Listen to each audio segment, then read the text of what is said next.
Marduk Duarte, nascido em 77 aqui em Goiânia, natural de Goiânia. Tenho uma formação em Direito pela PUC Goiás, pós-graduação em Direito Empresarial. Trabalho em empresas de indústria, né, familiares já há muito tempo, desde de novinho mesmo.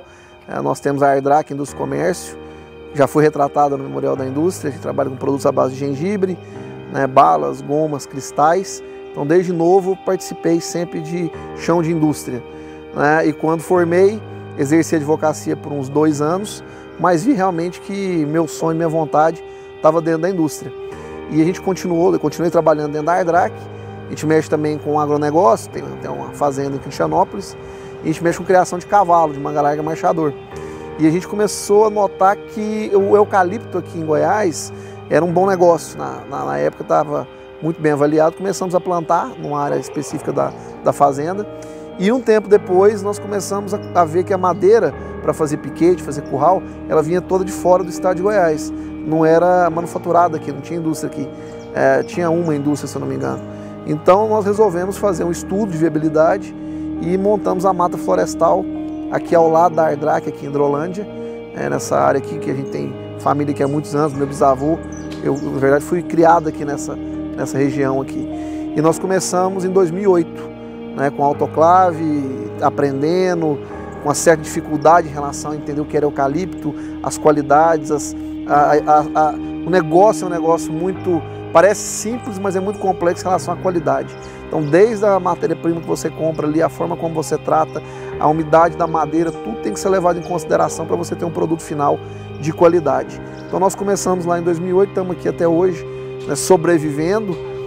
O Brasil não passa por um momento muito bom, na verdade já teve pior, mas já teve muito melhor. A gente sempre acredita que vai ser melhor.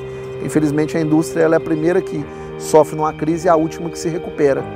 Então nós começamos dessa forma, há praticamente 10, 11 anos. E aí aqui meu pai não tem participação, a família, aqui sou eu e minha irmã. Então Mata, com TH, é Marduk Thalassa, né, que é minha irmã. Então a minha irmã fica mais na parte administrativa, financeira, e eu fico mais na área de floresta, aqui de produção, que é o que eu gosto, e aprendi um pouquinho sobre eucalipto nesses 10 anos. Pegar de 10 anos para cá, 15 anos para cá, mudou muito. Principalmente pela questão logística, né? A gente viu um crescimento também da região norte e nordeste, que é a próxima barreira a ser conquistada aí pela indústria. Vê um potencial muito grande ali no Maranhão, Piauí, Tocantins, Bahia. Então crescer mais para esse lado, não para o lado da Amazônia, a gente tem que realmente preservar aquilo ali, mas eu acho que a próxima fronteira vai ser mais aí a região nordeste, né, e um pouco da região norte também, e como aconteceu em Goiás há 10, 15 anos atrás. Então, além da logística, a gente teve um incentivo, os incentivos fiscais que foram importantes, continuam sendo importantes. Acho que tem algumas coisas que têm que ser realmente revisadas, né, incentivar mais o pequeno industrial, o que já está aqui, para ele poder realmente crescer, isso é importante, mas incentivos são fundamentais. E o próprio papel da Federação da Indústria, né, em todo esse processo, né, você tem com o SESI e Senai também um trabalho muito forte, que foi e é feito cotidianamente nas empresas. Então hoje você tem montadoras, você tem grandes marcas, grandes indústrias, né, como a BRF Foods, enfim, Caoa, Mitsubishi, mas também tem as pequenas indústrias. Você pega um polo aqui de Aparecida aqui ao lado, tem quase 300 indústrias nesse polo, né? Você tem aqui Hidrolândia, que precisa ter uma política mais interessante para trazer indústrias de uma forma regulada, né? Não é só enfiar a indústria lá dentro. Hoje o empresário não está muito preocupado com área, ele está mais preocupado se tem uma mão de obra capacitada, se tem uma condição de energia para poder rodar o seu negócio, se tem uma boa relação com os gestores do município. Então outros fatores são levados em conta. Mas eu acho que a gente vai continuar, claro que não tão aceleradamente, mas Goiás hoje virou realmente o ponto de convergência entre a região sul e sudeste e a região norte e nordeste, passa pelo estado de Goiás. Bom, a minha parte classista ela já vem de um bom tempo. Hoje eu estou com 41, mas desde os 20 e poucos anos eu sempre me envolvi muito com política classista. Eu fundei a Associação dos Jovens Empresários do estado de Goiás, a AGE, que hoje é federação. Depois eu fui o primeiro vice-presidente da Federação da Indústria Jovem, da FIEG Jovem, na gestão do presidente Paulo Afonso, e fui presidente da Confederação Nacional dos Jovens Empresários, da CONAGE, 2011 a 2013. Então, assim, sempre muito altruísta, pensando macro, mas assim, sofrendo muito com a política, né? mas sempre teve no meu sangue essa vontade de unir, os sindicatos estarem fortes, representando o setor produtivo, representando o empregado, o empresário. Então acho isso muito, muito importante, só for do Estado mínimo. Então assim, quanto mais a gente puder fazer a nossa parte e deixar menos burocracia, é melhor para nós. Hoje eu participo, sou diretor da federação dessa gestão nova do presidente Sandro, estou como vice-presidente da Câmara da Indústria e Construção Civil, o presidente Sarkis está à frente, participo de alguns conselhos temáticos dentro da federação também, estou responsável, que o presidente Pedro me colocou e o presidente Sandro já pediu para continuar, que é responsável pela indústria da base florestal do estado de Goiás, que são indústrias como essa nossa e outras muito maiores, né? Quando você fala de base florestal, você fala de celulose, você fala de compensado, você fala de móveis de alto valor produtivo, você fala de áreas plantadas enormes. Você pega o exemplo do Mato Grosso do Sul, né?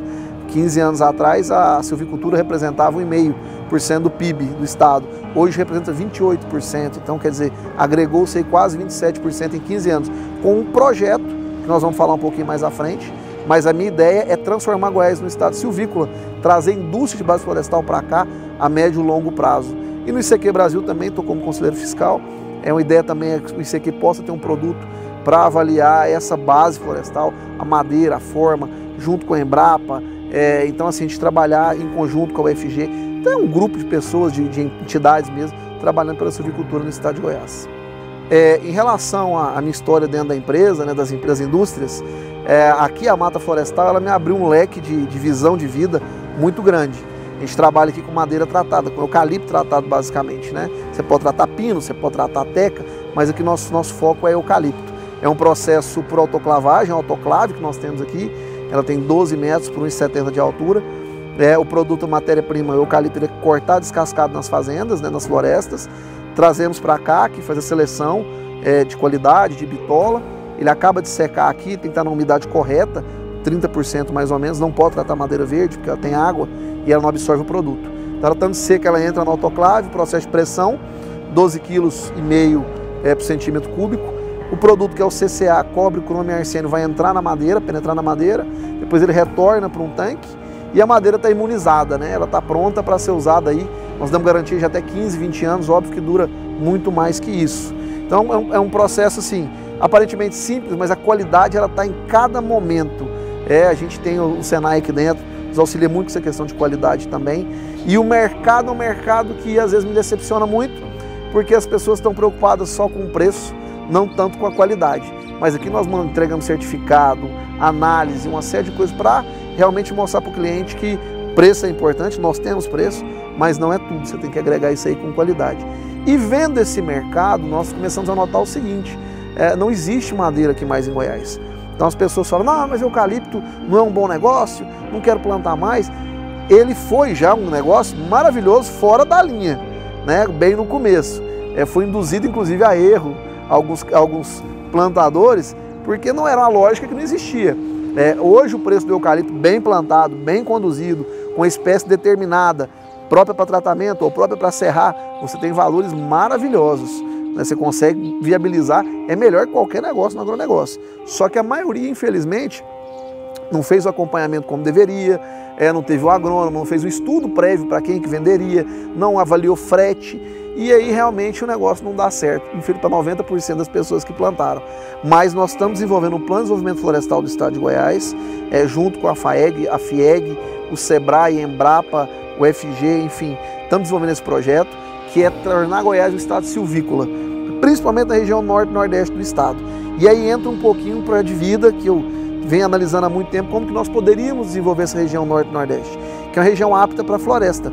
Porque você tem terra barata, mão de obra, o clima ajuda, você tem logística para exportação, você está subindo para a região norte e nordeste, mas a gente não consegue fazer nada lá em cima e a gente vê a situação difícil que eles vivem. Então a nossa ideia é como que nós vamos trazer indústria de base florestal para Goiás. Primeiro nós temos que ter um gatilho, e o gatilho está vindo agora com um projeto que a FIEG está encampando, que chama Goiás Energia Verde. Nós já começamos na gestão do presidente Pedro, o presidente Sandro já me deu carta branca para tocar o projeto. Nós queremos que as indústrias de Goiás cogerem. O que é cogerar? É você pegar a matéria-prima, que é o cavaco do eucalipto, ele vai rodar na caldeira da indústria, aquele vapor que se perderia, ele é concentrado, para uma turbina, essa turbina joga energia de volta para dentro da indústria. Então, na primeira etapa, a indústria economiza muita energia. Nós temos indústria aqui em Goiás que está economizando 200, 300 mil reais por mês, com uma caldeira que custou 10 milhões. Então, é um payback aí de 6 anos. É muito viável. Na segunda etapa, você consegue não ter conta de luz, você consegue economizar tanto que você vai zerar a sua conta. E no terceiro momento, você pode vender essa energia para o mercado externo, que é um pouco mais complicado hoje. O mercado externo, que eu falo, para o mercado consumidor, ou GD, ou dedicado, ou depende do tipo do mercado. Mas hoje ainda não é viável por questão tributária, mas vai ser. Então você imagina um cenário onde você tem aí 100, 150 indústrias cogerando. Vamos aliviar o sistema, vamos poder trazer mais indústrias para Goiás. É uma bandeira de sustentabilidade, porque a energia é limpa, renovável, ela ficou 5 anos fazendo fotossíntese.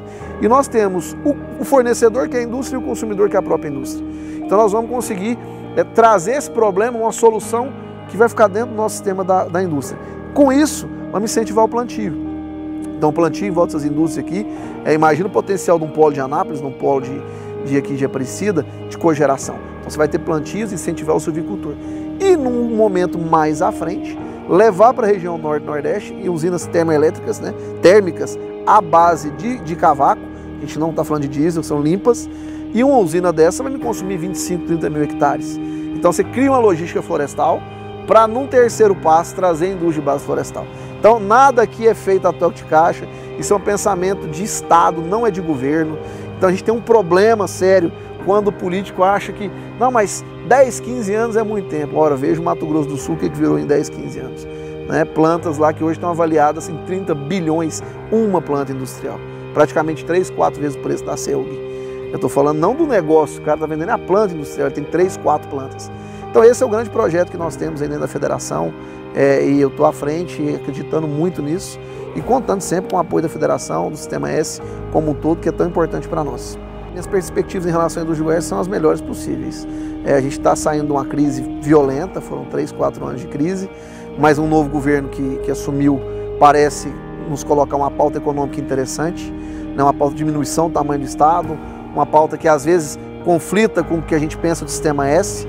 Eu acho que não deve ser como foi colocado pelo ministro Paulo Guedes. Vamos cortar 30%, então também nós vamos cortar 30% do que a gente está produzindo. Não é por aí.